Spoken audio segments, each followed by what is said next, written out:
Pemirsa, jadi dari deklarasi sederhana sampai dengan hari ini kita akan rayakan hari ini tanggal 8 Agustus 2026 ASEAN genap berusia 59 tahun. Organisasi kawasan saat ini beranggotakan 11 negara yang ada di Asia Tenggara ini lahir dengan tujuan untuk bisa menjaga stabilitas, memperkuat kerjasama dan juga mendorong kesejahteraan masyarakat di kawasan. Jadi bagaimana sebenarnya sejarah dan juga tantangan apa yang sudah dihadapi oleh ASEAN selama 59 tahun ini? Kita akan bahas hari ini dalam At Large. Jadi ini adalah deklarasi sederhana ASEAN yang ditandatangani oleh para pendirinya.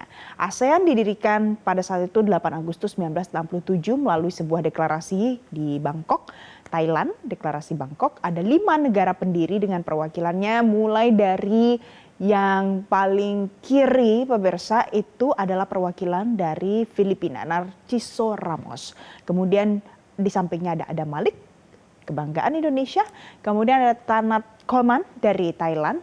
Selanjutnya ada Tun Abdul Razak dari Malaysia. Diikuti Raja Ratman dari Singapura. Ini semuanya sepakat untuk membangun kerjasama regional di tengah dinamika perang dingin pada saat itu. Nah selanjutnya pemirsa kita lihat lagi. Jadi sejarahnya perkembangan ASEAN dari 5 negara saja sekarang sudah totalnya menjadi 11 negara. Jadi kalau kita lihat di awal tahun 1967 ada Indonesia, kemudian ada Singapura, Malaysia, ada Filipina, dan juga ada Thailand.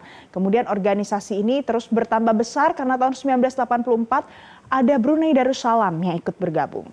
Kemudian bergabung lagi Vietnam tahun 1995. Di tahun 1997 ada Laos dan Myanmar yang juga bergabung dalam ASEAN. Kemudian diikuti pula dengan Kamboja tahun 1999 sampai yang paling baru pemirsa tahun 2025 Timor Leste diterima menjadi anggota ke-11 di ASEAN. Kita lihat, jadi saat ini ASEAN hampir 6 dekade. Populasinya saat ini pemirsa dari seluruh negara yang menjadi anggota ASEAN itu totalnya sekitar 690 juta jiwa. Jadi hampir 700 juta jiwa yang menjadi penduduk atau populasi di negara-negara yang bergabung dalam anggota ASEAN. Kalau kita bandingkan pendapatan domestik bruto kawasan itu mencapai kurang lebih 3,9 triliun US dollar ini tahun 2024. Dan kalau dibandingkan berdasarkan data yang disampaikan dari World Matters, ini kurang lebih sama dengan Jepang. Sekitar 4 triliun dolar Amerika Serikat pada tahun 2024. Kemudian kalau kita bandingkan angka ini dengan tahun sebelumnya, tahun 2023, bahkan angka PDB di kawasan ASEAN itu naik pemirsa.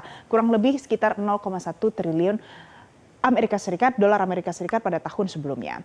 Jadi ekonomi terbesar kelima di dunia. Jadi menunjukkan ASEAN punya kekuatan ekonomi yang diperhitungkan di kancah global. Selanjutnya proyeksi pertumbuhan tahun 2026. Kalau sebelumnya kita bahas 2024, sekarang untuk 2026 ASEAN punya proyeksi pertumbuhan sekitar 4,5 sampai dengan 4,7% di tengah tantangan yang dihadapi saat ini.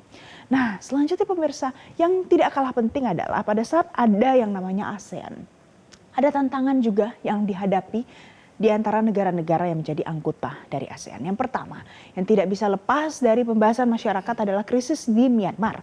Krisis politik di Myanmar pasca kudeta militer tahun 2021 sampai hari ini itu sebenarnya masih jadi pekerjaan utama tuan rumah ASEAN. Nah, jadi sampai saat ini upaya untuk mendorong dialog, menghentikan konflik melalui konsensus 5 poin masih belum menunjukkan hasil yang signifikan. Nah, tapi pemirsa juga ada yang namanya persaingan geopolitik di tengah tugas-tugas yang harus diselesaikan oleh ASEAN. Jadi ASEAN juga berada di tengah rivalitas antara Amerika Serikat dan juga China. Dua negara ini berlomba untuk memperluas pengaruh ekonomi, pengaruh perdagangan, dan juga keamanan di Asia Tenggara. Sementara ASEAN itu punya prinsip yang namanya menjaga sentralitas dan tidak berpihak pada salah satu kubu. Yang tidak kunjung habis juga, tidak terurai dengan baik. Ini adalah soal Laut Cina Selatan. Kalau bicara di sektor keamanan, pemirsa, sengketa Laut Cina Selatan itu masih jadi tantangan sampai hari ini juga. Ada beberapa negara di ASEAN seperti Filipina, Vietnam, Malaysia, dan juga Brunei Darussalam punya klaim yang tumpang tindih dengan Cina. Dan ini terjadi di dalam konflik Laut Cina Selatan. ASEAN saat ini masih mendorong yang namanya penyusunan Code of Conduct untuk bisa menjaga stabilitas di kawasan. Jadi ini adalah beberapa pekerjaan rumah yang masih harus diselesaikan oleh anggota ASEAN, negara-negara anggota ASEAN. Walaupun sudah memasuki usia ke-59 tahun, ASEAN tidak hanya dituntut untuk menjaga pertumbuhan ekonomi saja. Yang bisa kita rasakan setiap hari mulai dari perjalanan antar lintas negara, kemudian kerjasama ekonomi, kerjasama untuk setiap profesi-profesi yang bekerja antara negara-negara di anggota ASEAN, tapi juga harus membuktikan kemampuannya untuk menghadapi tantangan geopolitik, konflik global, dan juga dinamika yang terjadi saat ini. Jelajahi cara baru mendapatkan informasi. Download Metro TV Extend sekarang.